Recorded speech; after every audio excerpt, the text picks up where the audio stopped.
Where you at, YouTube fam? This is HD, the Harvest Disseminator, bringing you a review of the most controversial figure in the Hasbro Marvel Legends Wendigo Build-A-Figure wave. Today we're going to be taking a look at the X-Force Cannonball, and without waiting another moment, let's chop them up.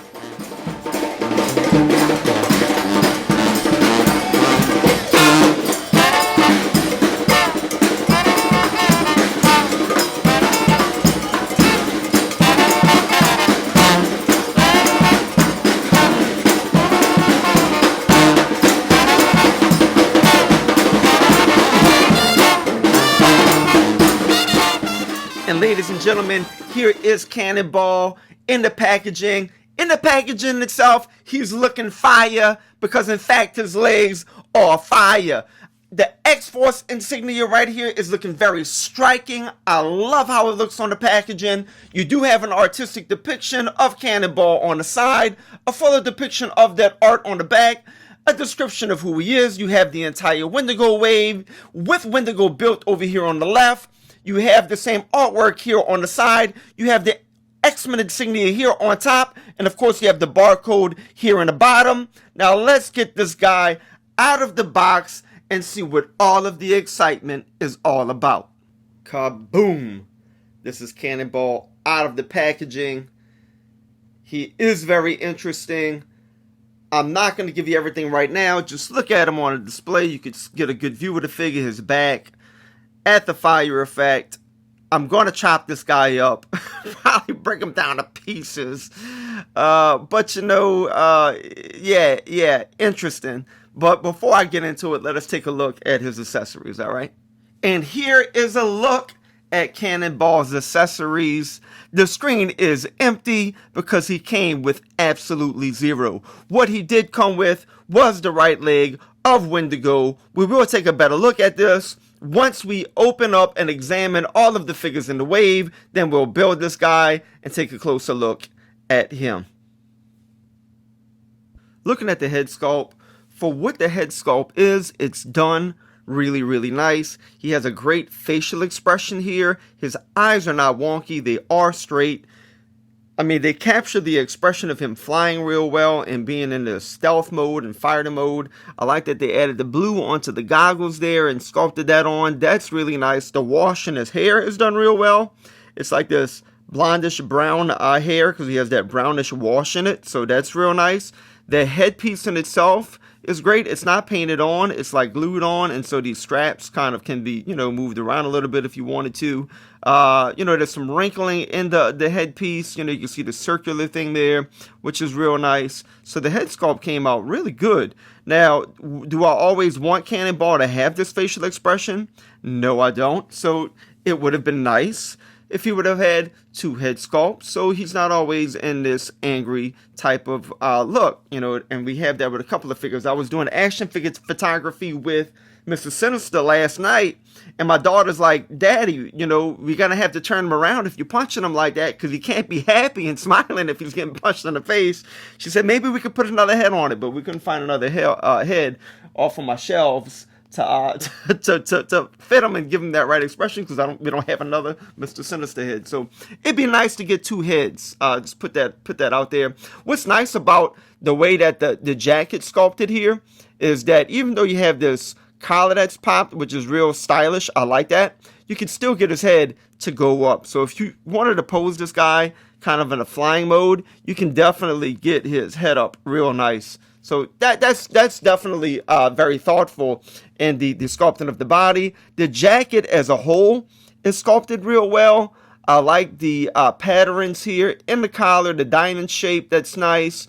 The wrinkles, you even have these, you know, these kind of like pattern right here. So the jacket's cool, you know. I wouldn't take that jacket off. If you took that jacket off, you know, Cannonball would probably look like a bubble guppy or something like that, you know. So, you know, you don't want to take this off. You want to leave him looking like he has a little bit of a bulk on him, okay? So leave the jacket on. I think it's in his best interest because of course, the arms, like a lot of action figures that have jackets, you know, they just sculpted the arms and painted them. So the jacket doesn't come over the arms per se. You can even see a little bit of white inside of the jacket there, which I don't have a big problem with, you know, but it is a reality and that's what it is. The body is sculpted real nice. You know, yeah, it is what it is. The gloves are sculpted well. So the sculpting is all good. Even the fire effect, I think, you know, I think it's sculpting great. So it all looks good. Now, let's look at the functionality of the figure, and that's when we're going to run into a few issues. Articulation. He doesn't have very much. So, of course, this guy, I showed you he could look up pretty decently far. He could look down pretty decently far.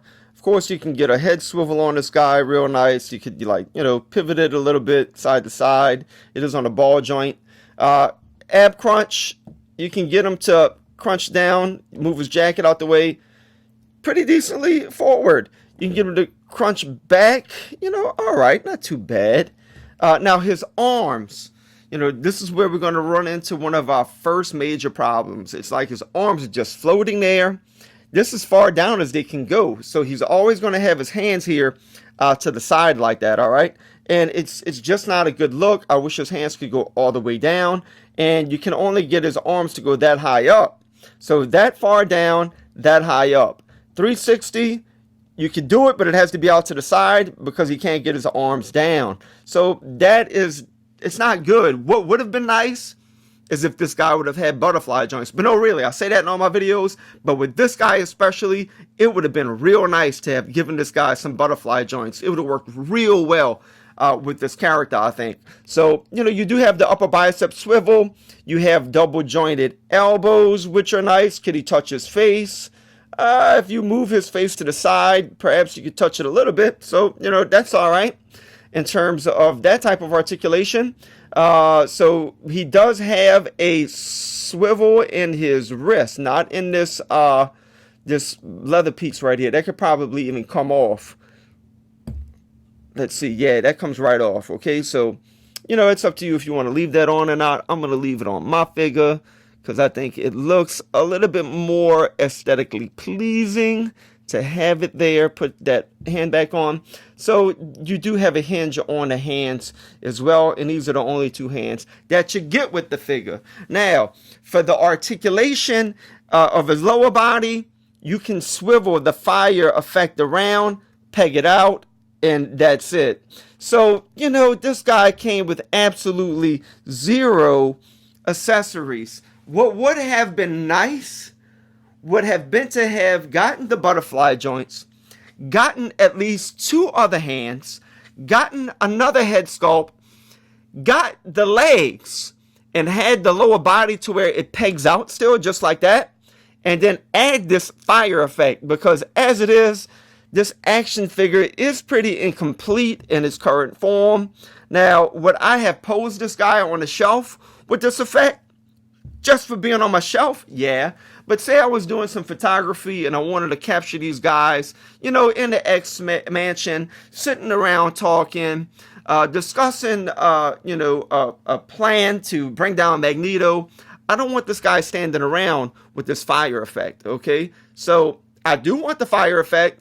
So I'm assuming, because of the criticism that Hasbro's gotten over this figure, that there will be a re-release. All I can do is assume that. I don't know for sure, of course. But, you know, when he's re-released, butterfly joints, his arms coming down to the side, legs with articulation, double jointed knees, it would be appropriate, okay? And definitely another head sculpt. So that's my 2 cents regarding articulation, and I'm going to leave it at that. And our dear friend Samuel Guthrie is going to stand in at right about almost 7 inches with the fire effect. And here's Cannonball scale next to the only 2 other figures that I've reviewed from this wave. On the left, you have the dubious Mr. Sinister, and he stands a little bit short in terms of the head sculpt than Cannonball, but with the collar of his jacket, he is taller. And then you have the magnificent Nightcrawler to his right. Here he is scaled next to the Caliban Build-A-Figure and the Jim Lee Cyclops. And here's Cannonball scaled next to two New Orleans born superheroes. We have him scaled next to the single jointed elbowed Gambit and the very illustrious, beautiful, and powerful Monica Rambeau. So if you are a Marvel Legends collector, you gotta have the figure. If you are a collector that builds the Build-A-Figures, then you gotta have the character. If you are on the fence about it and you're not trying to build the figure and you're like, well, I don't know if I want the character or not.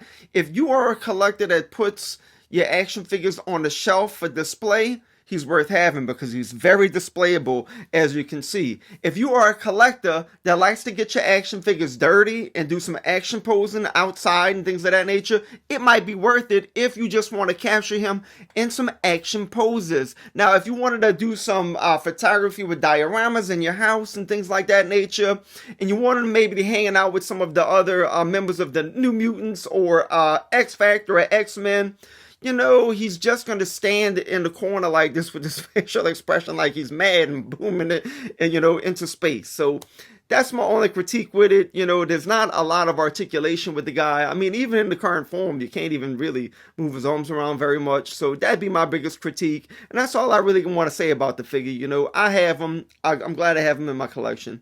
So, you know, ladies and gentlemen, if you want to holler at me on Instagram, you can find me at Harvest Reviews. Go ahead and look me up, give me a like, follow me. Love to have you in the community. If you like the video, go ahead and hit the subscribe button, hit the notification bell, give the video a like, and until next time, as we say here in New Orleans, laissez les bon temps rouler, mes amis.